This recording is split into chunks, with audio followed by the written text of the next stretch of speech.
Olá, caros alunos. Na aula passada nós falamos o que é crime. Crime é um fato típico e antijurídico. O que é um fato típico? É todo aquele fato que tem conduta, resultado, nexo causal e tipicidade. E nós vimos na aula passada também que a conduta ela pode ser comissiva ou omissiva, né? Que é uma forma de como se praticar o crime, de forma comissiva, por ação, ou omissiva, sem ação, sem agir. Então, hoje nós vamos falar sobre a classificação dos crimes. Então, nós vamos ver como é que os crimes se classificam. A primeira classificação é dos crimes omissivos. Então, na aula passada nós vimos que os crimes omissivos eles podem ser próprios, impróprios ou omissivos por comissão. Então, os crimes omissivos próprios, relembrando, é aquele que tem um artigo próprio. Então, nós vimos na aula passada que o artigo 135 do Código Penal chama-se omissão de socorro.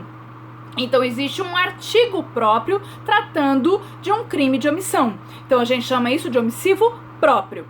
Nós vimos também os omissivos impróprios, ou seja, são aquelas pessoas que têm por dever legal de cuidar de alguém e não o fazem. E aí pode acarretar um resultado, não é? Então, aí a gente chama de omissivo impróprio. Então, por exemplo, a mãe que deixa de amamentar o seu bebê e ele morre, a mãe tem o dever legal de amamentar o seu bebê. Se ele morrer, ela vai responder por homicídio, não é? Então, nós falamos que esse homicídio vai ser de forma omissiva, porque ela cruzou os braços. Então, é um crime omissivo impróprio. Se a criança só passa fome, a mãe deixa de amamentar e a criança só passa fome, ela não morre, então esta mãe vai responder pelo crime de maus tratos, porque a criança sofreu com a falta de comida, não é? E de que forma que essa mãe cometeu os maus tratos? Se omitindo, cruzando os braços, não dando comida ao seu filho. Então, aí responde pelos maus tratos, não é? E esse crime é de forma omissiva. Então, a gente fala que é um crime omissivo impróprio. E o crime omissivo por comissão, relembrando, é aquele em que existe uma pessoa precisando de ajuda, alguém vai ajudar e você impede essa pessoa de ajudar. Ou seja, você faz com que essa pessoa se omita a ajuda, mas não por conta própria, por vontade própria, mas porque você impediu. Então, vamos ver o slide. Então, aqui, ó, crime comissivo por ação, né? Então, a primeira classificação é o crime comissivo, que é feito por ação. Então, aqui eu coloquei como exemplo o furto. Subtrair para si ou para outrem coisa alheia móvel. Então, nós estamos vendo aqui o bandido agindo. Olha, ele pegou aqui o notebook e está indo embora. Então, pegar é uma ação. Então, isso é um crime comissivo. A maioria dos crimes no Código Penal são comissivos, por ação. O homicídio, o furto, o roubo, o estupro, a lesão corporal. Crime omissivo próprio, como eu disse, porque tem um artigo já definindo essa conduta, que é a omissão de socorro, o artigo 135 do Código Penal. Deixar de prestar assistência quando possível fazê-lo, sem risco pessoal à criança abandonada ou extraviada, ou à pessoa inválida ou ferida, ao desamparo, ou em grave iminente perigo, ou não pedir, nesses casos, o socorro de autoridade pública. Então, nós vimos que o artigo 135 obriga a gente a ser solidário, né? Ele é um crime omissivo próprio, porque tem um artigo próprio falando dos crimes omissivos, da omissão de socorro, né? O crime omissivo impróprio é aquele que tem o dever legal de agir, né? Previsto no artigo 13, parágrafo 2º do Código Penal. Então, quem não ajudar uma criança, né, aqui extraviada, é o crime de omissivo próprio. Agora, a mãe que deixa o seu filho lá sem comer, se ele só ficar passando fome, crime de maus tratos. Se ele morrer, ela responde por homicídio, de forma omissiva imprópria. E o omissivo por comissão, existe uma pessoa, né, precisando de ajuda e você fecha a porta e não deixa socorrer quem está precisando de ajuda. Agora nós vamos falar dos crimes comuns, próprios e de mão própria. O que é um crime comum? Que qualquer pessoa pode cometer. tá? Então, por exemplo, furto. Qualquer um pode cometer um furto. Homicídio. Qualquer pessoa pode cometer. Mulher, homem, jovem, idoso, né? Então, a gente fala que isso é um crime comum, porque qualquer pessoa pode cometer. O que é um crime próprio? Porque o artigo define quem é que comete esse crime, não é? Então, nós vamos ver aí, por exemplo, o infanticídio. Lá nós estamos vendo que o artigo define que é a mulher, logo após o parto, é que comete esse delito.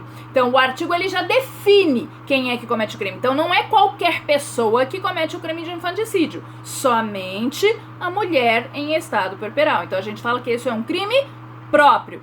E o que é um crime de mão própria? Crime de mão própria é quando é uma pessoa determinada. Não é? Então, por exemplo, o crime comum, qualquer pessoa. O crime próprio, né? O artigo define, que nem o infanticídio. A mulher em estado puerperal, mas pode ser qualquer mulher em estado puerperal. Já o crime de mão própria é a Maria da Silva. Então, é uma pessoa determinada, é a Maria da Silva. Então, um exemplo de crime de mão própria, o falso testemunho. Tá? Então, o falso testemunho, por exemplo, o Joãozinho da Silva é chamado para depor. Joãozinho da Silva é uma pessoa determinada. Somente ele pode cometer o crime de falso testemunho. Tá? Então, não é qualquer pessoa, né? Ou qualquer testemunha. É aquela que foi chamada, que foi intimada. Por isso que a gente chama de mão própria. Vamos ver o slide. Então, aqui, crime comum. Como eu disse, qualquer pessoa pode cometer o crime. Então, como exemplo, eu coloquei o matar alguém. Qualquer pessoa pode matar. Homem, mulher, jovem, idoso, não é? Agora, crime próprio. O artigo define. Então, vamos ler aqui o artigo 123, que é o infanticídio. Matar, sob a influência do estado puerperal, o próprio filho durante o parto ou logo após. Então, o artigo já fala que só a mãe em estado puerperal é que pode cometer o infanticídio. Então eu falo que o infanticídio é um crime próprio. E um crime de mão própria porque é uma pessoa determinada. Como eu disse, o falso testemunho. Então vamos ler o artigo 342. Fazer afirmação falsa ou negar ou calar a verdade como testemunha, perito, contador, tradutor ou intérprete em processo judicial ou administrativo, inquérito policial ou em juízo arbitral. Então, somente aquela pessoa que foi intimada é que pode cometer esse crime. Então, por isso que a gente fala que ele é de mão própria. Agora nós vamos falar sobre o crime de dano e o crime de perigo. Então, o que é crime de dano? Aquilo que causa realmente um dano, uma lesão ao bem jurídico. A maioria dos crimes são crimes de dano. O homicídio, nós temos a morte com homicídio. O roubo, nós temos aí a violência à pessoa para subtrair o seu patrimônio. Então, tem lesão, né, a pessoa e o patrimônio. O estupro, né, a maioria dos crimes, né, lesão corporal, a maioria dos crimes são crimes de dano. Por quê? Porque afeta o bem jurídico tutelado, né? E quais são os crimes de perigo? Aquele que apenas causa perigo, ele não chega a danificar, ele não chega a causar um dano. Então, a conduta ela é punida apenas pelo perigo. Então vamos lá, crime de dano. Aí nós estamos aqui, olha só, duas pessoas, né, uma batendo na outra. Então eu coloquei aqui como exemplo a lesão corporal, né? Artigo 129, ofender a integridade corporal ou a saúde de outrem. Então eu preciso de um dano, eu preciso lesionar a vítima para falar em crime de lesão corporal. No crime de homicídio, eu preciso matar para falar em homicídio. E crime de perigo?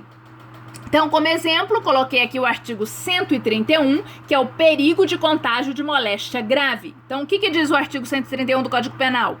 Praticar com o fim de transmitir a outrem moléstia grave de que esteja contaminado, ato capaz de produzir contágio. Então, olha só, praticar ato capaz de produzir contágio. O artigo ele não falou contaminar a pessoa, deixar a pessoa doente, contaminada. Ele só falou praticar ato capaz de contaminar.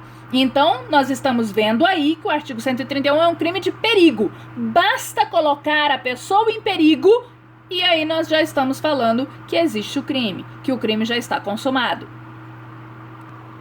Agora vamos falar dos crimes instantâneos, dos crimes permanentes e dos crimes instantâneos com efeitos permanentes. Então vamos lá, o que é um crime instantâneo? Que acontece na hora, tá? A maioria dos crimes são instantâneos. Então, por exemplo, o homicídio. O homicídio é um crime instantâneo. Por quê? Porque eu vou lá, enfio a faca e pronto, matei a pessoa, tá? Ou seja, tudo acontece num momento só. O furto, eu vou lá, pego o objeto da pessoa e levo embora. É um crime instantâneo. A lesão corporal, dou um soco na pessoa, pronto, já machuquei. É um crime instantâneo. Instantâneo é que acontece somente em um momento. O que é um crime permanente? O nome já diz, que permanece no tempo. Tá? Então, crime permanente é aquele que permanece no tempo. Mas não é o resultado, é a conduta. Conduta é que permanece no tempo, ou seja, a todo momento existe uma conduta. Então, por exemplo, o sequestro. Sequestro é um crime permanente. Enquanto eu estiver com a vítima no cativeiro, o crime permanece, tá? Trancar uma pessoa no quarto. Então, por exemplo, eu boto uma pessoa dentro do quarto e tranco essa pessoa lá. Fecha a chave. Enquanto essa pessoa estiver trancada, o crime está permanecendo no tempo. Então ela pode ficar trancada 5 minutos. Então o crime durou 5 minutos. Ela pode ficar trancada 2 horas. O crime permaneceu por 2 horas. Ela pode ficar trancada 1 dia, 2 dias, 3 dias, 5 dias. Então o crime permaneceu por todos esses dias. Então o crime permanente é aquele que tem a condição de a conduta ela permanecer, se prolongar no tempo. No homicídio não existe isso. Eu vou lá, dou um tiro na cabeça de uma pessoa e mato. Pronto, tá? Acabou a minha conduta. Eu não dou um tiro agora, 3 horas depois eu dou outro tiro, 2 dias depois eu dou outro tiro, 5 dias depois eu dou outro tiro pra matar. Não. Quando uma pessoa quer matar, ela vai lá, descarrega o revólver, pronto, e ponto final. E mata o seu indivíduo. Então essa é a diferença. O crime instantâneo, a conduta, ela é imediata, ela é na hora. Os crimes permanentes são aqueles onde a conduta ela pode permanecer e prolongar no tempo. E o crime instantâneo com efeitos permanentes são aqueles crimes instantâneos onde o resultado não é a conduta, onde o resultado é que permanece no tempo. Então vamos ver os slides.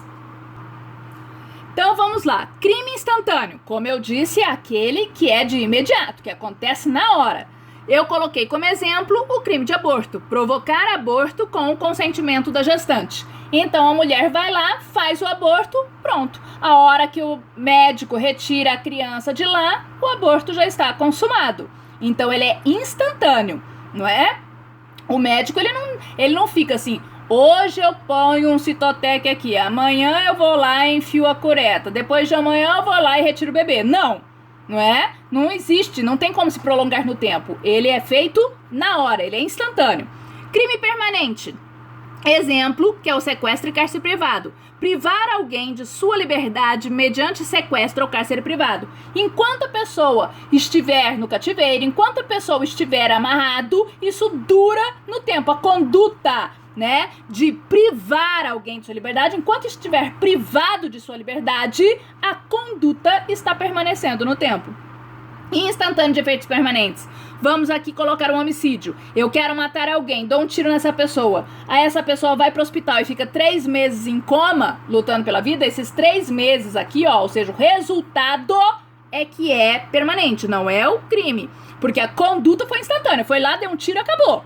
Tá? Mas como ele permaneceu no hospital até morrer, o resultado é que tem efeitos permanentes.